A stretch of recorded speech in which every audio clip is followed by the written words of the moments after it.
लेकिन नबी अकरम ने कहा, लेकिन पैगंबर इस्लाम ने कहा, जानते हो ये बिलाल कौन है? ये बिलाल कौन है? साहबा ने कहा, अल्लाह के नबी बताइए। फरमाया, ये बिलाल वो है कि जब मुझे जन्नत दिखाई गई, मुझे जन्नत दिखाई दी, मुझे जन्नत का दौरा कराया गया, जिब्रील मुझे जन्नत घुमा रहे थे, मैंने जन्नत के अंदर बिलाल के जूतों की आवाज सुनी। ये बिलाल के पैरों के रखने की, जूते के रखने की आहट, उनकी आवाज मैंने सुनी। यानी बिलाल दुनिया में थे, उनके जूतों की आवाज जन्नत में आ रही थी। यानी अल्लाह ने मुझे ये बता दिया, ऐ मोहम्मद सल्लल्लाहु अलैहि वसल्लम, बिलाल के जूतों की आवाज तुम्हारे कानों में आ रही। मतलब यह है कि समझ लो, मैंने बिलाल को जन्नत दे दी, बिलाल जन्नत के अंदर दाखिल होगा, बिलाल को हम हर हाल में जन्नत देंगे।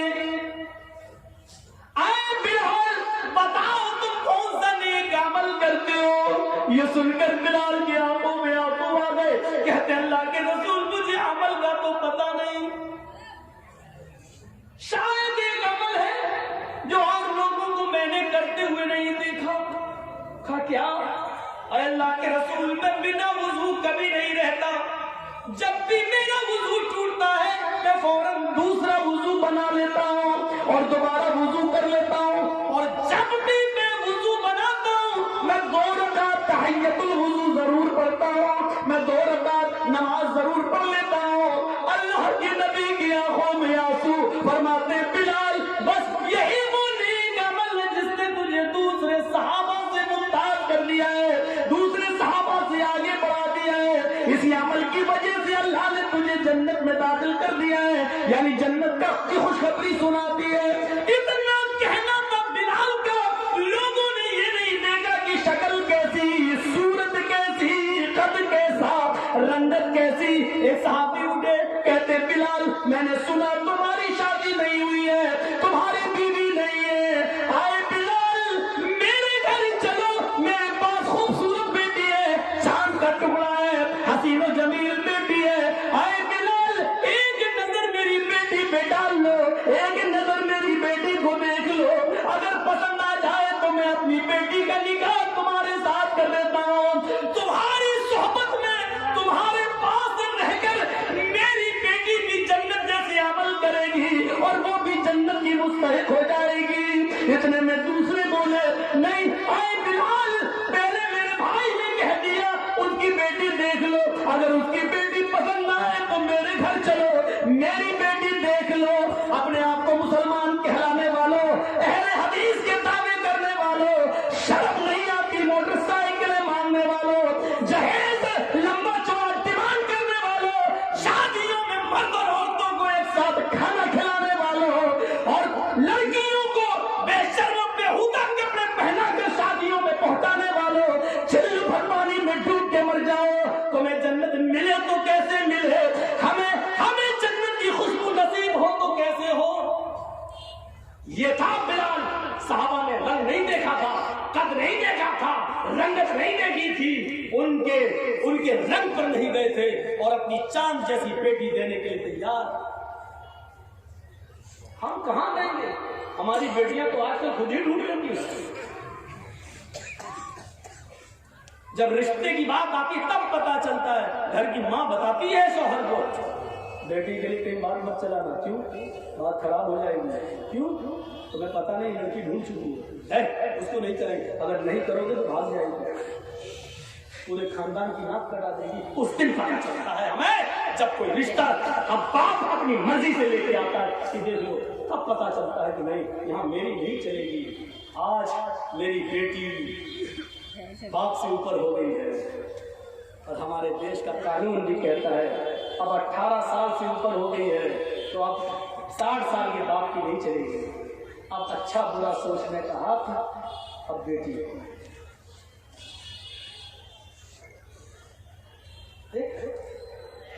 ये था मसावात, ये थी बराबरी। रंग शक्ल सूरत कुछ नहीं हमारे अंदर। हम सोच रहे हैं मिटा दिया इस फर्क को, कोई छोटा नहीं, कोई बड़ा नहीं। कहता है सारी दुनिया के मनुष्य इंसान आपस में भाई भाई। हमें वो धर्म बताओ जो मारने की इजाजत देता हो, हमें वो धर्म बताओ कौन सा धर्म है। और सुन लो, धर्म की आड़ में नफरतें फैलाने वालों, अगर कोई धर्म किसी को मारने की इजाजत देता है तो ऐसा धर्म हम अपने जूते की नोक पर ठुकराते हैं, उसको हम धर्म मानने के लिए तैयार नहीं है। तो किसी को मारने, किसी पर पिस्टल चलाने, किसी के घर को जलाने, किसी छोटे से छोटे मासूम दूध पीते बच्चे को भी आग में झोंक देने, अगर ये सब धर्म की आड़ में हो रहा है तो ऐसा धर्म मेरे पैरों के जूते के नीचे नहीं मानता। ऐसा धर्म हो ही नहीं सकता जो मासूमों की जान लेता हो, जो बेकसूर लोगों को घरों में बैठे हुए जला देता हो। अगर ये धर्म की आड़ में हो रहा है तो वो धर्म ही नहीं है। सोचिए, हमें कहां से मिलेगा, हमें वो धर्म मिलेगा। आइए मेरे प्यारे साथियों, हम तसव्वुर करें हजरत उमर फारूक मुझे उस बात से अंदाजा, एक बात,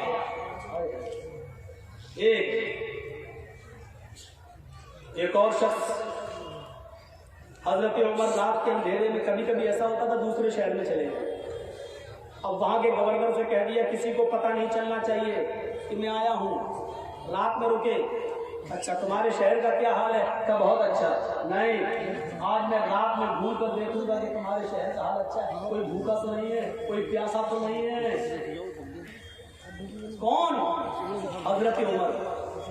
अच्छा सही बताओ, इस आदमी को चौकीदार कहना कितना अच्छा लग रहा है। मैं आ गया हूं तुम्हारे शहर में, किसी को पता नहीं चलना चाहिए। क्या नहीं चलेगा? हाल सब ठीक है? हाँ ठीक है, मैं तुम्हारी नहीं मानूंगा, तुम तो इस शहर के गवर्नर हो, मैंने बनाया, लेकिन अब हम खुद टहल के देखेंगे कि सब कुछ ठीक है कि नहीं है। और रात में भेष बदल कर रात में घूम रहे हैं तो देखे कोई भूखा तो नहीं है।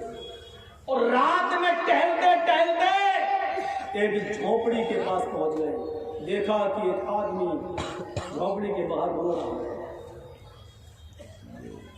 उसके पास बैठ गए। उसने कहा कौन हो तुम?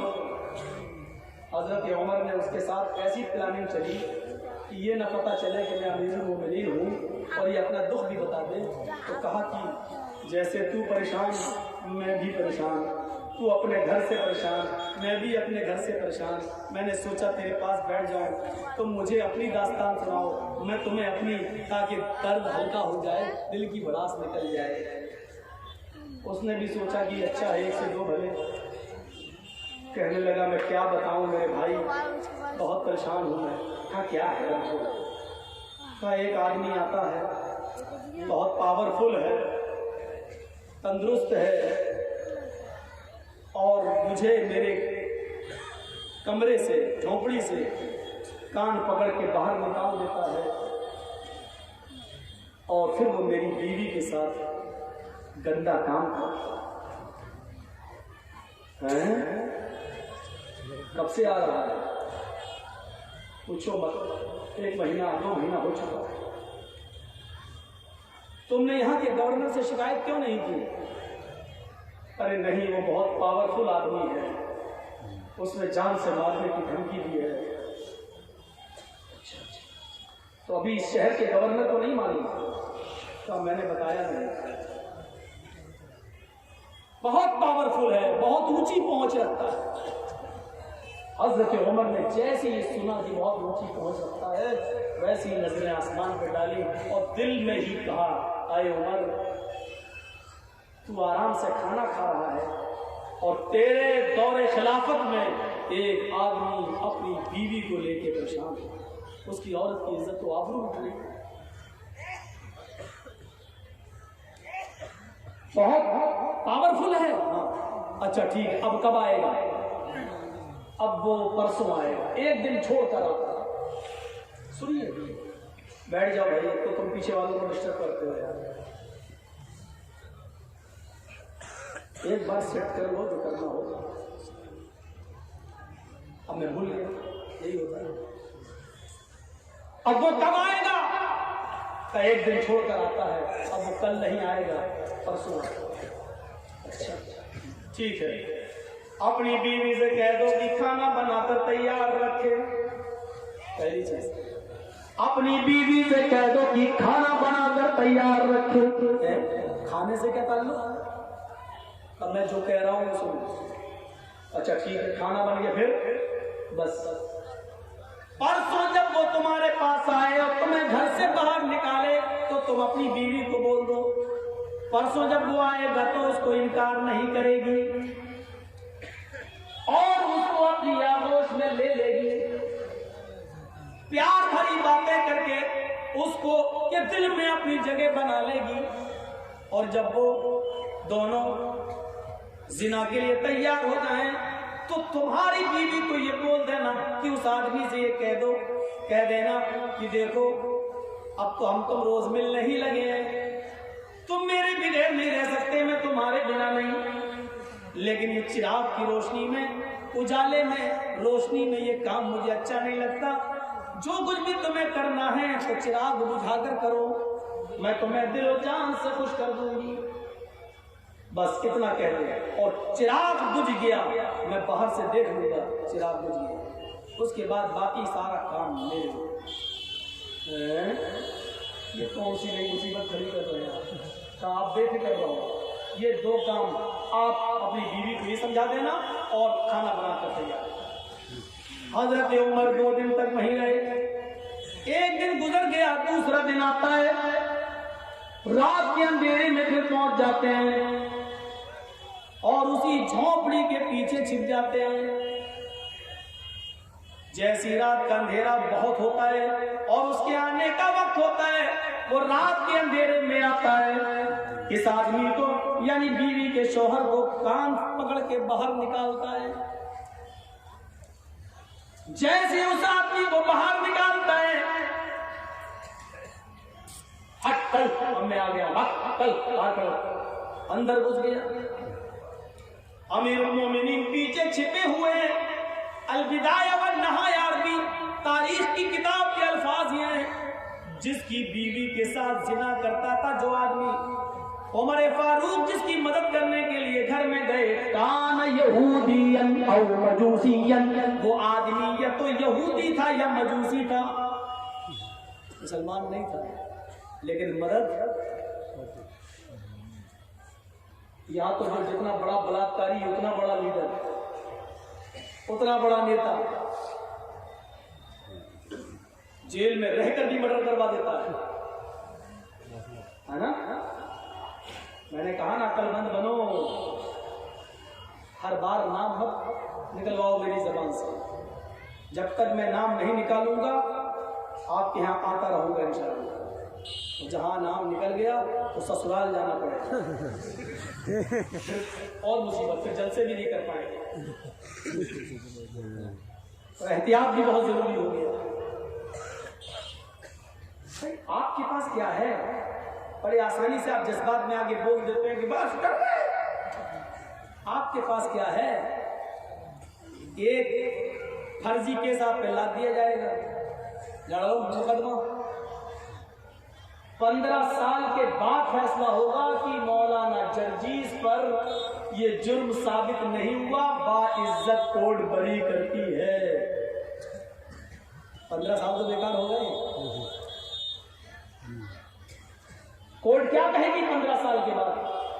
सॉरी, लेकिन इंसाफ मिला।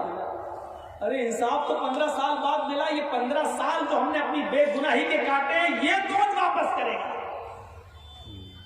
दुनिया की किसी कोर्ट के अंदर, भारत के किसी कानून के अंदर इस नुकसान की तलाफी का कानून नहीं है। तो इसीलिए थोड़ा सा एहतियात जरूरी है।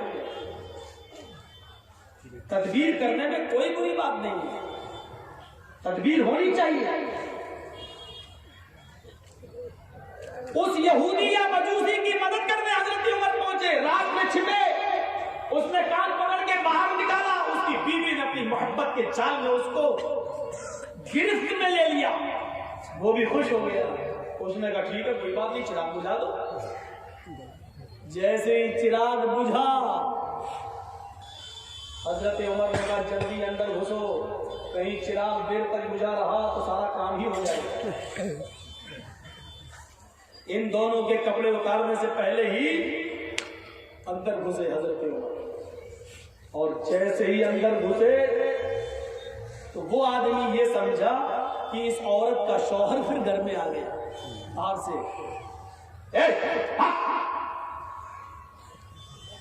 यही हजरत उमर को निकलवाना था उसकी जबान से, क्योंकि जब अंदर घुसे तो तलवार तो हाथ में, लेकिन अंधेरे में पता नहीं चल रहा है आदमी कहाँ है औरत कहाँ है। अगर अंदाजे से तलवार चलाते तो आदमी के बजाय औरत पर भी तलवार चल सकती थी। इसलिए ये समझना जरूरी था कि आदमी कौन है औरत कौन है। तो हजरत उमर पैर जोर जोर से मारने लगे अपना जूता जमीन पर। वो कहता हट हट, क्या आवाज ही निकलवाना था। जैसी आवाज निकली वैसे ही उसके ऊपर हमला कर दिया। हाथ बाया हाथ पकड़ के उसके बाल पकड़ लिए और बाल पकड़ के खींचा तो उस आदमी के बाल भी बड़े बड़े लंबे थे। जो लंबे बाल उसके देखे तो हजरत उमर को फिर शक हुआ कहीं ये उसकी बीवी के हाथ बाल तो नहीं। बाल मोड़ के कहते कौन है तू? उसने कहा तेरी हिम्मत कैसे पड़ी ये तरह देखी, अभी तो मैंने कुछ किया ही नहीं है। आप करता समझ गए कि मारी एक दफे में कट गया, एक दफे में। अलविदाया व नहाया के अल्फाज है हजरत उमर ने जब भी अपनी जिंदगी में कत्ल किया किसी की गर्दन उड़ाई, दोबारा तलवार चलाने की मौका नहीं। एक ही बार में गर्दन तन से जुदा हो जाती। जैसे ही गर्दन तन से जुदा हुई हजरत उमर ने आवाज लगाई मेरी बहन जल्दी से चिराग जलाओ। रोशनी की गई, चिराग जलाया गया। हजरत उमर ने बार बार उस खोपड़ी को देखा, फिर मुस्कुराए, रोशनी में उसको पहचान लिया, फिर मुस्कुराए और आसमान पे नजर डाली और कहा अल्हम्दुलिल्लाहि रब्बिल आलमीन। मेरी बहन खाना बनाया कि नहीं? हाँ बनाया।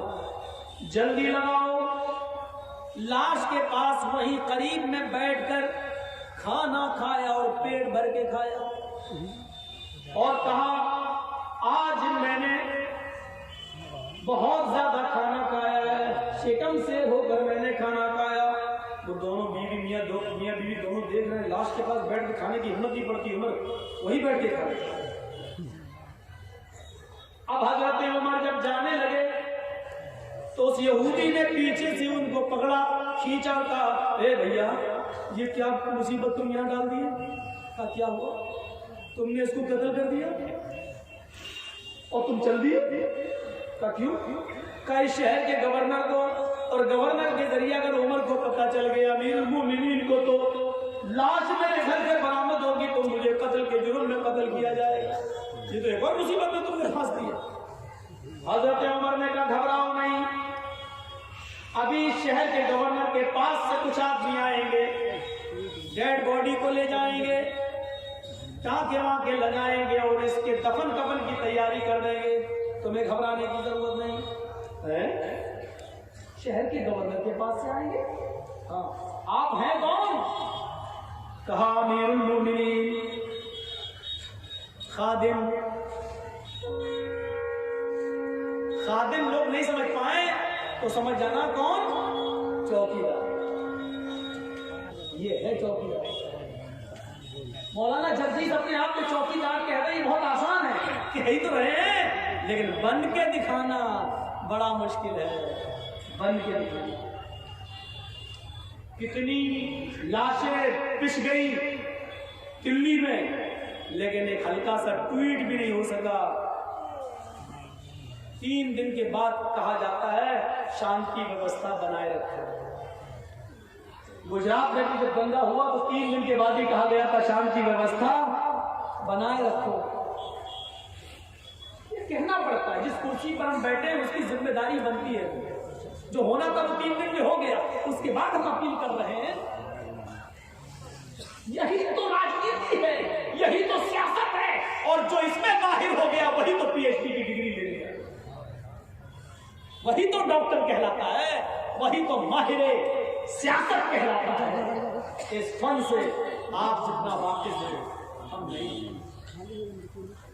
आप तजुर्बे का ये फार्मूले आप कई मरतबा कई जगह आजमा चुके हैं, आप एक्सपर्ट हैं इस खेल के।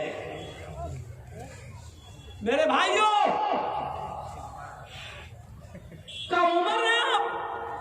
हाँ, कहा अमीरुल मोमिनीन, खुशी हुई मुझ जैसे यहूदी या मजूसी आदमी की आपने फिक्र की, लेकिन मुझे 2-3 सवाल के जवाब जब तक नहीं मिल जाएंगे मैं आपको जाने नहीं दूंगा। इतनी हिम्मत है किसी की? आज मौलाना जर्जीस इतना कह के देख लें, एक यहूदी उमर से कह रहा 2-3 सवाल के जवाब दीजिए, फिर जाने दूंगा। और हजरत उमर वहीं बैठ गए, बोलो क्या सवाल है?